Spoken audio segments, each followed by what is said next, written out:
Approximately 15,000 years ago, as the last glaciers retreated, one of the most important encounters in human history occurred. Not a war, not a discovery of a new land, but the beginning of a friendship, the meeting between humans and wolves. This was the foundation of the longest and most successful alliance between species on our planet. It all started with a simple, mutual calculation of benefit. Wolves, those intelligent and social predators, noticed that near human campsites they could find scraps of meat and bones, easy meals without the risk of the hunt. Humans, in turn, observed something remarkable. The presence of wolves kept more dangerous predators at bay: saber-toothed cats, cave bears, and other threats that stalked the night. A silent, unspoken agreement began at the edges of the firelight. The first steps were incredibly cautious. Humans began deliberately throwing leftovers beyond the perimeter of their camps. Wolves approached, ate, and maintained a respectful distance. This dance continued for generations. The turning point, the moment of true connection, likely came when hunters discovered a wolf den with a litter of pups. In a decision that would change history, they didn't kill the young. They took them back to camp. These wolf cubs were the first pioneers of a new world. Hand-fed, sleeping by the warmth of the hearth, playing with human children, they were rewired by kindness. Generation by generation, the sharp edges of wild instinct softened. Aggression gave way to loyalty. The howl morphed into a bark. The wary glance became a wagging tail. The wolf was becoming a dog. But human ambition didn't stop at canines. Our ancestors looked at the world around them and saw other possibilities. On the rocky slopes, agile wild goats grazed.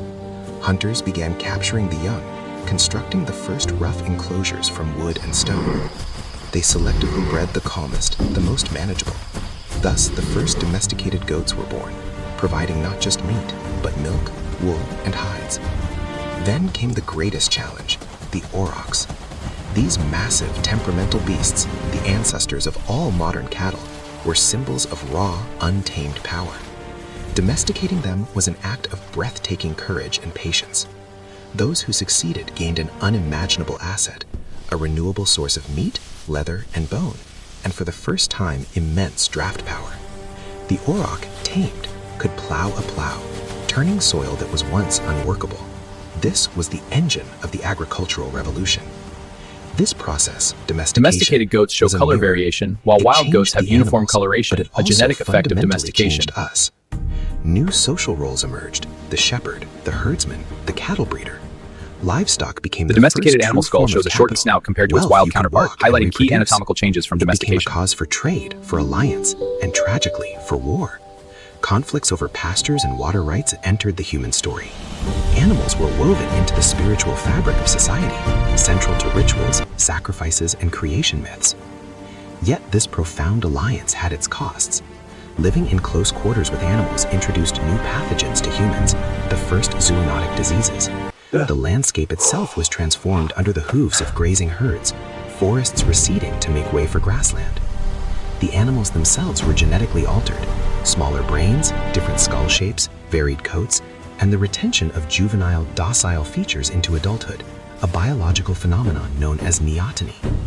This relationship was never static. It evolved from pure utility to deep companionship. Animals became protectors, helpers, and eventually beloved members of the family. This partnership proved to be humanity's most adaptable tool. From the heat-resistant camel caravans crossing deserts to the sturdy yaks carrying loads across Himalayan passes, humans and animals co-engineered survival for every corner of the globe.